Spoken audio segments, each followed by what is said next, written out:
everybody. Welcome back to Unapologetically Woman. This year we're celebrating phenomenal women all across Kentucky who make no apologies for their perspectives or the impacts that they're making in the community. Today we're celebrating Judge Lindsay Hughes Thurston, who serves as the Fayette District Court Judge for the 3rd Division. Judge Thurston is passionate about her community and public service. She serves on the boards of the Chrysalis House and the Well of Lexington, among many, many others. Lindsay is a wife, a volunteer, and she works every day to make a positive impact in her community. Unapologetically Woman, Judge Lindsay Thurston, that's you. Welcome to the show. Hello, thank you so much for having me. I'm so happy to be able to celebrate you today. So we're gonna jump right in. Okay. What is it like to be a judge? Well, if you'd asked me that question in 2019, I would have had a set response. But since 2020 hit with the global pandemic, things got a lot more complicated in our day-to-day routine and responsibilities.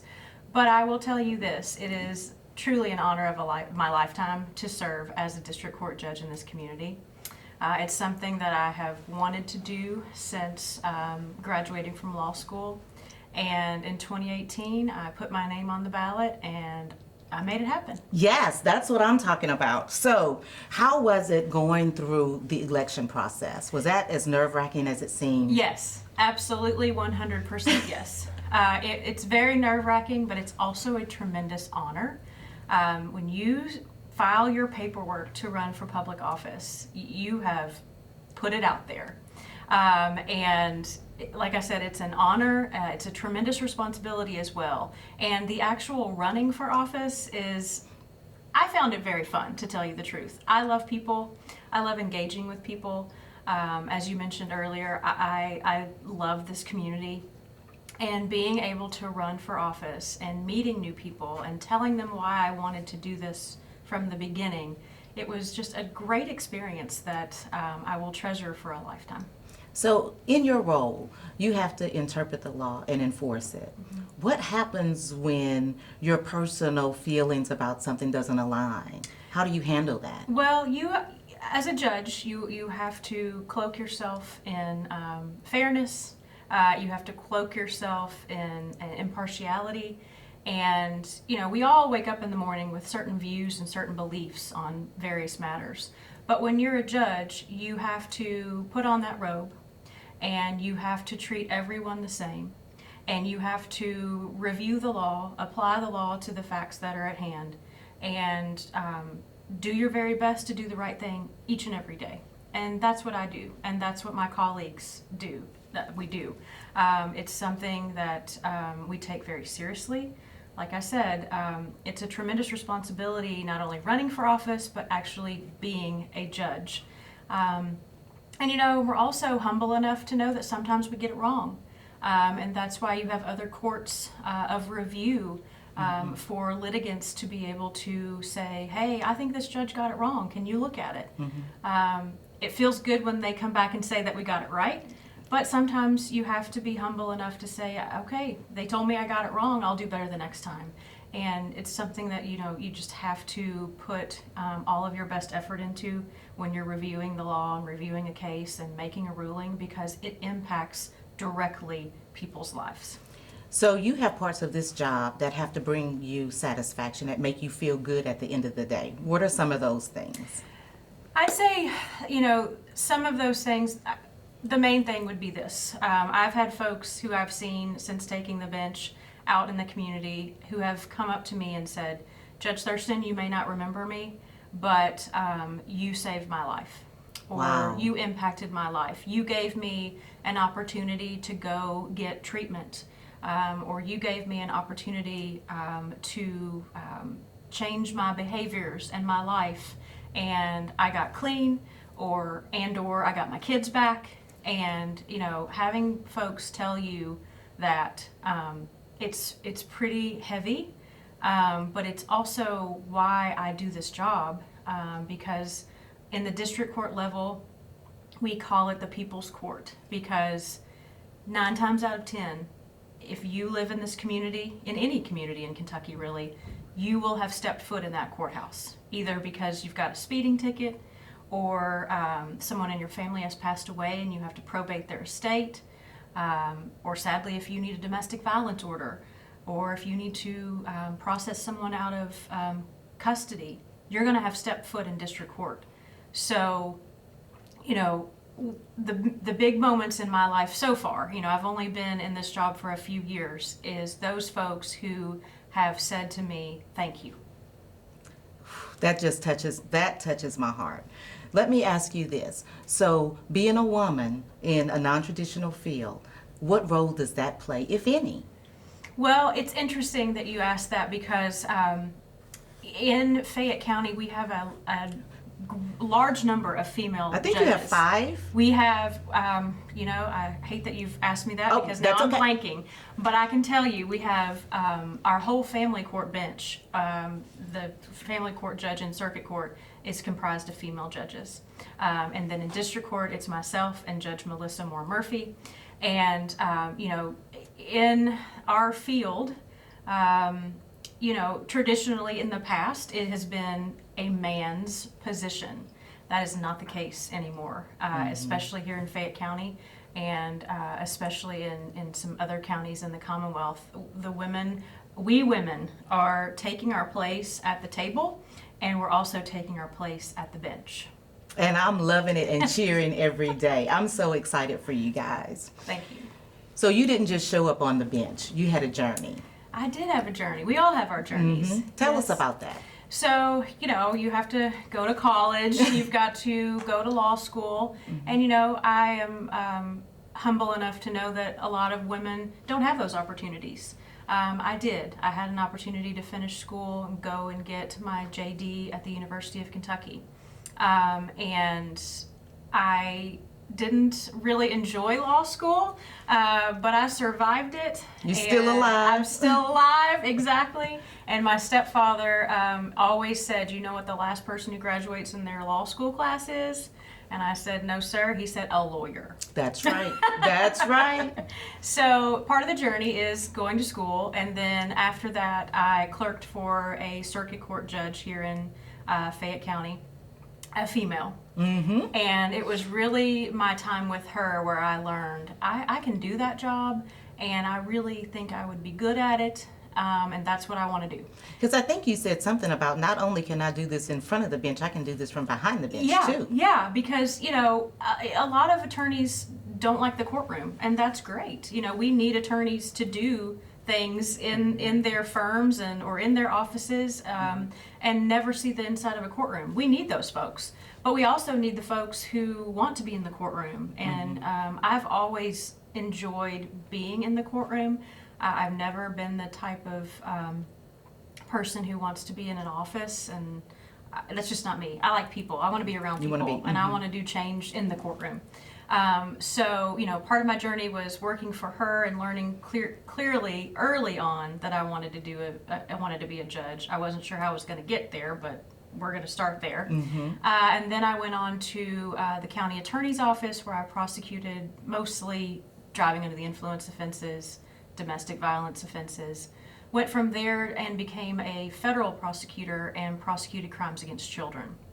That's some heavy work. That feels like that's a tough job. Yes, it's some heavy work. I was prosecuting cases under the Department of Justice's Project Safe Childhood initiative. And all of those cases involved possession or distribution or production of child pornography. And that was hard work. That was hard work. You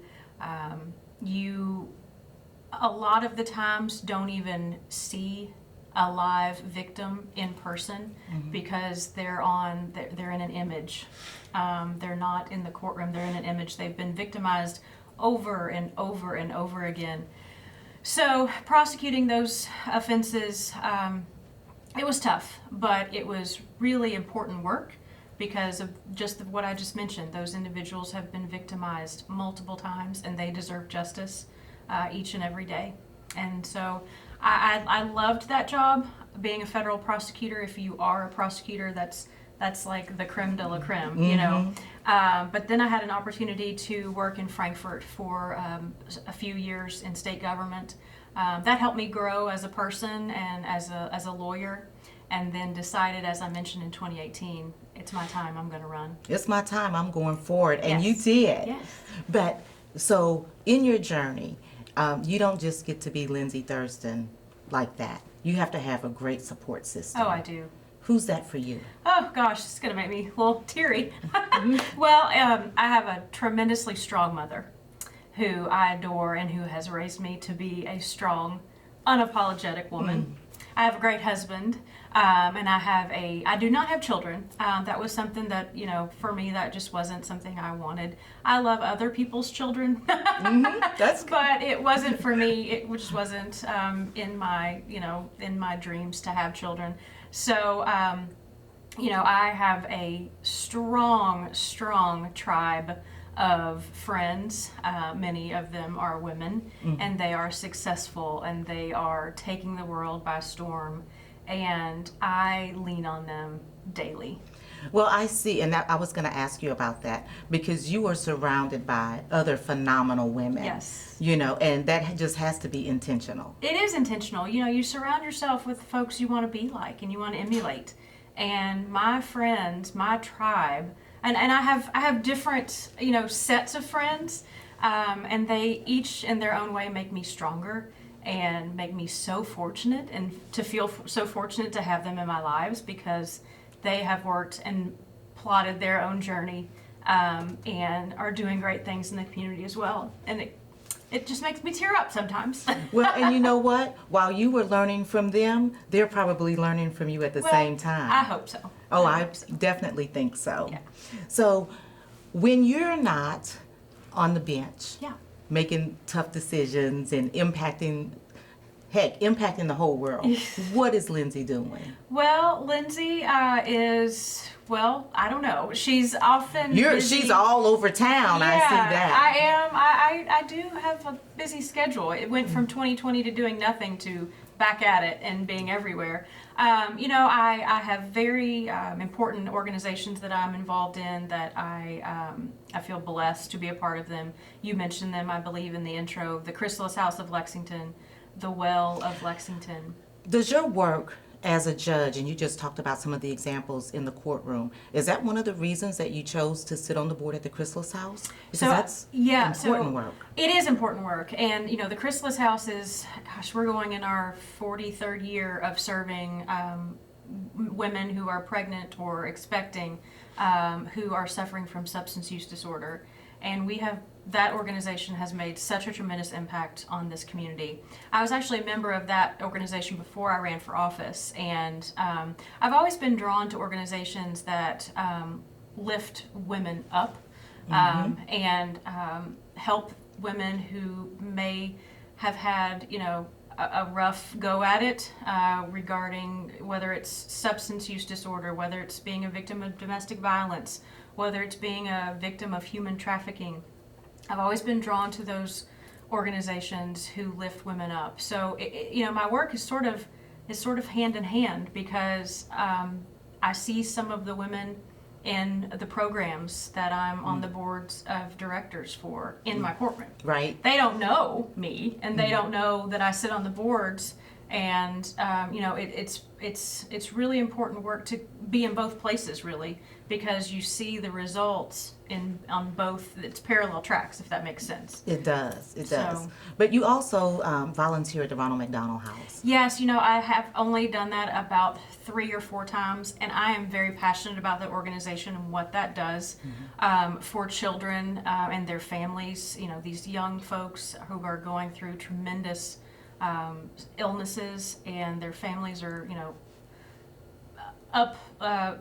having to transition from their communities to here to get treatment, and they need a place to stay. And it's funny, a group of my friends got me involved in that organization. We made a meal. We made a couple of meals this was pre-pandemic, of course. Right. But we made a couple of meals for the families. And then it was just one of my little sections of friends. And we thought, let's go make dinner for the families. And I just fell in love with the organization. And I wish I could be there a lot more than I am. I haven't been there, admittedly, in a while. But I'm passionate about that organization and what it does for families in our communities and other communities, in our state. Talk about Dress for Success. Oh, Dress for Success. I love that. Well, Yeah. I don't know if you've heard the news, I but we had have. to close, and I did. it broke all of our hearts. Dress for Success was is a wonderful organization that again empowers women to achieve economic independence, and it helps women who are, recently coming out of being incarcerated or recently coming out of a domestic violence situation. And it helps them, get clothes for their interviews and work on interviewing skills, networking skills to get that job that they need to lift themselves up. And the pandemic, we didn't survive 2020, and it was so hard on myself and our board of directors because we were a small, very small but capable working board. And we couldn't survive. Just couldn't do it. No, we couldn't. And it was the organization itself was so important to this community that it was really a tragedy. Wow. When I heard that they didn't make it, I was, I was like, oh no, because Yes. so many women, Yes. utilize that service and Yes. depended on that. And so I felt like that was a hard loss for the community. It was. And perhaps one day we can bring it back. It's a worldwide organization. We do have chapters in Louisville and Cincinnati. So if there are any women out there who need that service and who are listening, there are other chapters that are close by, but it would require a car ride. Okay. Lindsay, I hear that you have a king in your house. I do have a king. How did you know that? Oh my gosh. We know everything, You do. Lindsay. Yes. Y'all do your homework. So my king is my 2-year-old black Labrador Retriever. He is the light of my life and my husband's life. He is like a little human. He's just the best, and we don't have children. He is our child. Does he we don't know have that he's a human dog? children. Yes. He doesn't know. He does doesn't. Oh no, he does not know he's a dog. He thinks he's just a human. He goes, he goes out with my husband wherever he goes. He goes to the park almost every day. He has a hamburger every day. A hamburger? Yeah, from McDonald's, just a little hamburger patty. Spoiled. Rotten. Rotten. That's terrible. That's what you're supposed to do. No, right? That's it. That's it. Yes, so King is our favorite. Oh, look, that is too sweet. I would have brought him today. I didn't know if that was allowed. Oh, you should. You're gonna have to come back and bring him in so that we can meet him. Oh, I will. He deserves some screen time too with his mama. He would love it. He would love it. Lindsay, thank you so much for Thank you. letting us celebrate you today and learning more about you. Thank you. But I'm going to leave you with the last word to any young girls or young women that might be watching that might want to do something like you're doing. Okay, well, I would recommend following a multi-pronged approach. It would to be always show up, always be in the present. Be in the present. Know that you can do hard things, and also don't forget to cheer on other women along the way. Thank you so much. Thank you, Sharon. So nice to be here. So glad to have you. You guys heard it from Lindsay. She is reminding us that yes, you can do hard things. Continue to join us as we celebrate other phenomenal women just like Lindsay as we celebrate unapologetic women all across Kentucky. I'll see you next time.